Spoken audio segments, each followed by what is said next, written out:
If I asked you to describe your customer right now and who you're targeting, and you give a very half sentence answer, you do not know your customer. Right? To go really in depth with it, you need to know more. Because at the end of the day, if you don't know your customer, you're not going to be able to sell to them. You're not going to be able to sell to them, especially for a long term. Maybe you may be able to pull an ad, rip an ad from somewhere, put it up, and just pray and spray, but it's not sustainable. Does not work long term. And if you actually want to understand marketing at its core, it all boils down to one thing: knowing your customer. Because if you don't serve anybody, you serve everybody. And when you serve everybody, you serve nobody. So today we're going to go really deep or start the learning process of knowing your customer. This is going to be a multi-part series because it is a lot, but it's worth it because once you know it, you know it. So today we're going to go over our agenda. We're going to talk about the problem that I see a lot of people have. Then second, I'll give you like a three-layer model where we're going to start going over avatar, sub-avatar, and also the angles for these things. And then after that, the big difference, just for me to, I guess, reiterate the big difference between avatars versus sub-avatars. No stress if you don't know what these things are. I'll talk about it later on in the video. Hang on. And then also number four, an example. I'll give you guys an example you're going to be kind of using throughout. And then the last one is give you guys some action tips, like how to actually take this and start going out there and building your customer profile because it is very, very, very important. Also, my name is Joshua. I've helped my clients generate over six figures in email. That being said, let's jump right into it. So, the first thing, what is the main problem, right? Most people think that their avatar or their customer is just 30 to 40-year-old women or busy moms or health conscious people. See, it does not work like that. That is not enough. If that is what you have as your description on a piece of paper or somewhere, you're barely scratching the surface of your avatar, like really getting to know them because the whole goal of marketing is really to communicate to your customer as best as you can to be able to get them to make a decision. And then the only way you can get to know that is by knowing your customer better than they know themselves. Like you need to know everything about your customer. How they think, what do they wish for? What are their desires? What are their hopes? What are their dreams? Literally everything. So, and the thing is, right, once you understand all of this, even how they speak, this will help you write ads or do anything really if it's you can not even just e-com related, just in general. This will help you communicate with them in such an effective way that there's no other option but for them to make a decision, right? And like again, busy mom is not a avatar. You can't just say that. Busy moms. What age? What are they dealing with? What are they hoping for? All these things. So before I get into this, the main thing is before we even get started, like a big context is research your product. Like research your product. What problem does it solve? And then on top of that, who has this problem? And then once you continue to research all these things, look at your competitors, what angles are they using, what avatars are they targeting? All of this will make sense more, like will make more sense as I read through everything. So the first layer inside the three-layer model is the avatar. To give an example, to kind of paint the picture some more, let's say you have a menopause product. Menopause usually happens, and start saying earlier in the US, like 35 to around 60. So you can say 40 to 60-ish range. Women that deal with menopause from 40 to 60. Okay, congrats. You have now had a brief one liner of your avatar. Now, the next things you need to do is understand their fears, their age, their desires, the emotional drivers, like I have right here, beliefs, values, aspirations, because you really want to understand who they are. Who are they as a person, right? What did they think about? How did they feel? All these different things. How did they speak? Literally pull quotes from Reddit, Amazon, any of these places so you can understand their language. because language is so important. Because if you do not talk like like a group of people, the group of people will see you as foreign. Therefore, there's a lack of trust, right, and a lack of actual conversion, if anything. So the whole goal is to understand them. So who they are. Now the second layer is very important. This is your sub avatar, right? Now the context. Where are they in their lives? For example, 40 to 60-year-old women dealing with menopause is not detailed enough. Like, even though you know the more general fears and stuff like that, you have career women, you have moms, you have people that are very much on the natural stuff by myself, all these different types of things. And each of those people is a different sub avatar in itself because the avatar is who they are and the sub avatar is where they are. Right. So you really want to understand, for example, their jobs, their routines, their family dynamics, their social pressures, all these different things. Because, and then of course you bring that down, you bring the emotions down. Also, another layer. What do they fear? What do they desire? What's their current identity? What is their desired identity? All these different things. What emotions do they speak with? Right. So once you understand your avatar of who they are and sub avatar of where they are, the next thing is then identifying your moments, right? This is where you get your angles from right away, right? What are the specific moments in their lives that this pain specifically shows up? For example, let's say you're now in your grand scheme of 40 to 60-year-old woman dealing with menopause. She is, see, that was the avatar. The second layer, she is a career-based woman, right? Very focused on career and everything like that. That is your sub-avatar. And she has trouble with, for example, let's say heat, like for example, cold sweats, right? Cold sweats and hot flashes. Now, these things can show up during meetings, during when she's just sitting there, when she's talking to another coworker, and things. You'll find these moments as you continue to do research because they'll talk about it. Reddit is a perfect place for this, where people go into vent about all these things. And through there, you now find these areas in their life that they can, where they kind of tie in their pain. So, for example, let's say during a meeting, she starts feeling cold flashes and hot flashes, and automatically, because you read the Reddit, she talked about getting flustered, right? Getting embarrassed and feeling and just feeling a mess. You can then use this when writing ads, right? You can write ads with this angle. Of course, then you determine the hooks later on, but that's a for a further video, one thing at a time. So right now, it's just understanding the moments in their life. And once you understand the moments and you have those moments, you have your angles to start out with. What I usually like to do, of course, with the research is I like to see the most prominent moment. I actually have have a research engine and then I put it into a custom AI agent. So therefore it actually synthesizes everything. But that's what I usually have for my clients. But I can't really set that up for you guys individually. It'll be great, but apologies for that. But during like, so I like to take the top situations that the data shows and then start there because it's the most prominent ones, right? So basically, during a meeting, all these things which talks about angles.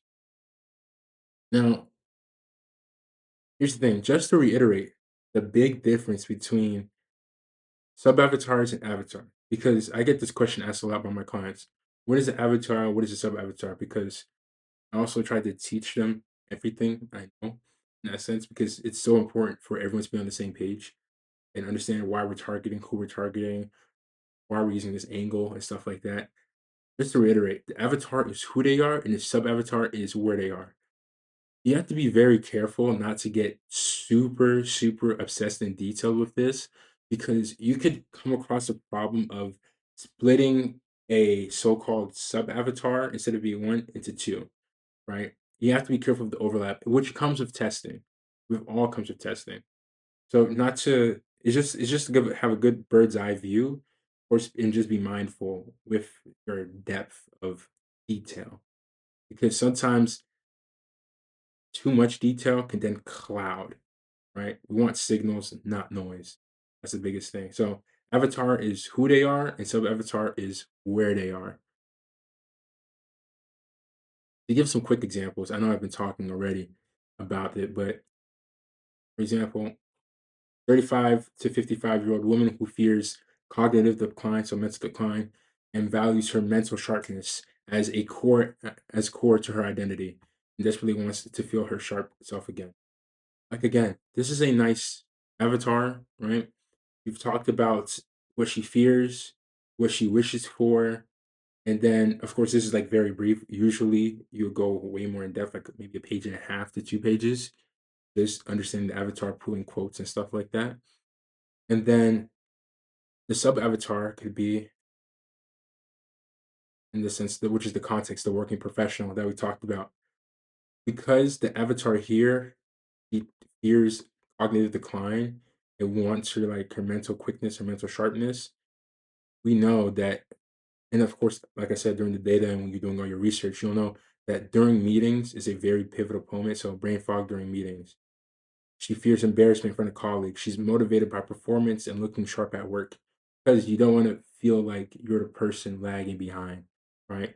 And the thing is, you get this not from your own intuition, but from the research, because that's something you'd be very, very, very careful on. And I see this time and time again. When you're launching a product or when you're launching something and you're doing research, you want to make sure you don't input your own biases inside of the research. Like, oh, but maybe she's feeling this. If no, if your avatar itself, your sub avatar has not said anything like that, do not just randomly include it. You, especially when starting out, you want to stick with stuff they've already talked about because that's coming from your own biases and intuitions, right? If you are the sub avatar, like even if you yourself are the sub avatar in the avatar, right? You still want to be very careful because you want to be data driven because you may think that this emotion that you thought about is a primary emotion, but come to find out, it's not, right? And it's actually a secondary or third or fourth tier emotion. So definitely want to be mindful about inputting your own biases. And then going back to the sub avatar, so what emotions should you communicate with, right? Performance based, like gain your confidence back and stuff like that. And of course, a hook example would be you ever freeze mid sentence in a meeting? So you see now how we went from an avatar to sub avatar to angles. Of course, there'll be a lot more meetings, colleagues, all these other things, and then you can create hooks around these angles. Another sub avatar could be like the overwhelmed mom, constantly forgetting, feeling guilty about not being present, and just wants to be a better parent overall. Right? Again, which angles and emotions, or not which emotions really, guilt, and of course, you want to be present. Book example, ever feel like you're there, but you're not really there for your kids?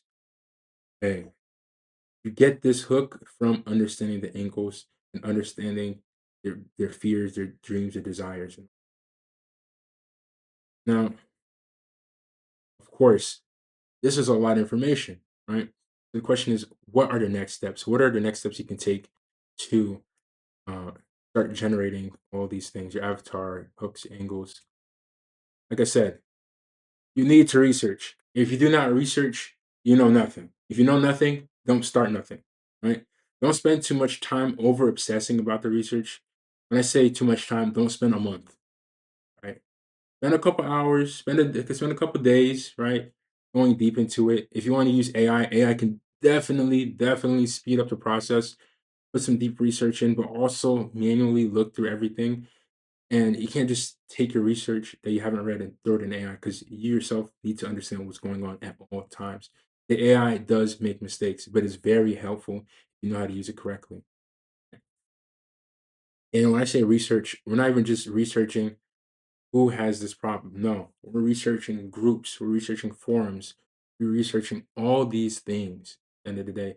And something I even like to do is once you start researching stuff, right? Look also at the content that your avatar and sub avatars are consuming, because that's how you know what ads to produce where it seems organic to them. Because you don't want something.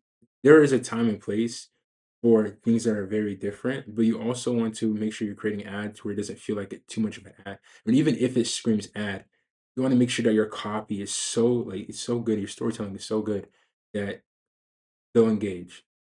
They'll engage. That's the main thing. Just understanding your audience to key. Of course, there's a lot of nuance to this, when to use different types of ads, stuff like that. But you still want to understand at the core, what are they consuming? How do they feel? All these things. Then, of course, then after that, once you get there, you get to you kind of understand your core avatar. You can have multiple avatars.